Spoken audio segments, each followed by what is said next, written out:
സമയം ഒരു 6:45 ഒരു 7 മണി അത്രേ ആയിട്ടുള്ളൂ കേട്ടോ കാലത്ത്. അപ്പോൾ ഞങ്ങളെല്ലാവരും കൂടി പോണത് കാടാമ്പുഴ അമ്പലത്തേക്കാണ്. കുറേ ദിവസമായിട്ട് ഞങ്ങൾ ഇങ്ങോട്ട് വരാൻ വേണ്ടി പ്ലാൻ ചെയ്തുകൊണ്ടിരിക്കുകയാണ്. അപ്പോൾ ഇന്നാണ് അതിന് പറ്റിയത്. ഇന്ന് മീൻസ് ഞങ്ങൾ പോയത് എന്താഴ്ചയായിരുന്നു, ഞായറാഴ്ചയാണ് ഞങ്ങൾ പോയത്. വീഡിയോ ഒക്കെ എടുത്തത് ഞായറാഴ്ചയായിരുന്നു. ഇന്നാണ് അപ്ലോഡ് ചെയ്യാൻ പറ്റിയത് കേട്ടോ. ഒരു 8:15 ആയപ്പോഴേക്കും ഞങ്ങൾ അമ്പലത്തിലെത്തിയിട്ടാ. വന്ന പാടന്നെ ലച്ചൂസിന് ഞങ്ങൾ മുല്ലപ്പൂവൊക്കെ വാങ്ങിച്ചു കൊടുത്ത്. ആൾ ഭയങ്കര സ്റ്റൈലാക്കി മുല്ലപ്പൂവൊക്കെ വെച്ചിട്ടുള്ള കിട കാണിക്കലായിരുന്നു. അത് കഴിഞ്ഞിട്ട് പാപ്പൻ വഴിപാട് ചീട്ടാക്കാൻ പോയി. അപ്പോൾ ഞങ്ങൾ പാപ്പനെ വെയിറ്റ് ചെയ്ത് കുറച്ച് നേരം നിന്നിട്ടാ. അപ്പോൾ പാപ്പൻ എന്ത് ചെയ്ത്, നമ്മളെ വഴിപാട് കഴിക്കാൻ വേറൊരു സെക്ഷനും, അതായത് വേറൊരു ക്യൂവും തൊഴാൻ വേറൊരു ക്യൂ ആയിരുന്നു. അപ്പോൾ പാപ്പന് വഴിപാട് കഴിക്കാൻ വേണ്ടി പോയി. ഞങ്ങൾ തൊഴുതിട്ട് വേഗം ഇറങ്ങി കേട്ടോ. എന്നിട്ട് ഞങ്ങളവിടെയൊക്കെ ചുറ്റി നടന്ന് കണ്ട്. അത് കഴിഞ്ഞ് ലച്ചൂസിൻ്റെ കുറച്ച് കലാപരിപാടീസ് ഉണ്ടായിരുന്നു. ഇതൊക്കെ ഇങ്ങനെ എടുത്താൽ എങ്ങനെ ഉണ്ടാവും കുഞ്ഞേച്ചി, വീഡിയോ എടുക്കുമെന്ന് പറഞ്ഞിട്ട് എടുത്തതായിരുന്നു കേട്ടോ.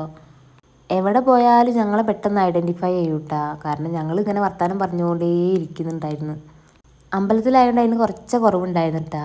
പിന്നെ സ്ഥിരം പരിപാടി അമ്പൂസിൻ്റെ തെറ്റൽ ഒരു വശത്ത് നടന്നുകൊണ്ടേ ഇരിക്കുന്നുണ്ടായിരുന്നു. വഴിപാട് കഴിക്കണ ക്യൂ ഭയങ്കര തിരക്കുണ്ടായിരുന്നു കേട്ടോ. ഒരുപാട് പേരുണ്ടായിരുന്നു. ഞായറാഴ്ച ആയതുകൊണ്ട് തന്നെ. അപ്പോൾ പാപ്പനെ വെയിറ്റ് ചെയ്തിട്ടാണ് ഞങ്ങൾ ഇവിടെ ഇരിക്കുന്നത്. അതിൻ്റെ ഇടയിൽ ഞങ്ങൾ ഉപ്പുമാവും ചായയൊക്കെ കുടിച്ചിട്ടുണ്ടായിരുന്നു. അത് കഴിഞ്ഞിട്ട് വീണ്ടും അങ്ങനെ നടന്നപ്പോൾ അവിടെ കാപ്പി കൊടുക്കുന്നുണ്ടായിരുന്നു. അപ്പോൾ അതിൽ നിന്ന് ഒരു ഗ്ലാസ് വാങ്ങിച്ചിട്ട് ഇവർക്കൊക്കെ കൊടുത്ത്. അപ്പോഴേക്കും നമ്മൾ പാപ്പൻ വഴിപാടൊക്കെ കഴിച്ച് വന്നിട്ടുണ്ടായിരുന്നു. ഇന്ന് അമ്പലത്തേക്ക് വരാൻ വേറൊരു പ്രത്യേകത കൂടി ഉണ്ട് കേട്ടോ. അന്ന് മേമയുടെ ബർത്ത്ഡേ ആയിരുന്നു. അപ്പോൾ നക്ഷത്ര പിറന്നാളിൻ്റെ അന്ന് ഞങ്ങൾക്ക് അമ്പലത്തേക്ക് വരാൻ പറ്റില്ല. അപ്പോൾ ഇന്ന് ഞങ്ങളെല്ലാവരും കൂടി ഇങ്ങോട്ട് ഇറങ്ങിയതാണ്. അപ്പോൾ പാപ്പൻ വഴിപാട് കഴിച്ചിട്ടുള്ള പായസമൊക്കെ മേമയ്ക്ക് കൊടുത്ത് അങ്ങനെ ഞങ്ങൾ അവിടുന്ന് ഇറങ്ങി. എന്നിട്ട് ഫുഡൊക്കെ കഴിച്ചിട്ട് നേരെ വീട്ടിലേക്ക് പോയി. അപ്പോൾ ഇന്നത്തെ വീഡിയോ ഇത്രേ ഉള്ളൂ. Love you, by.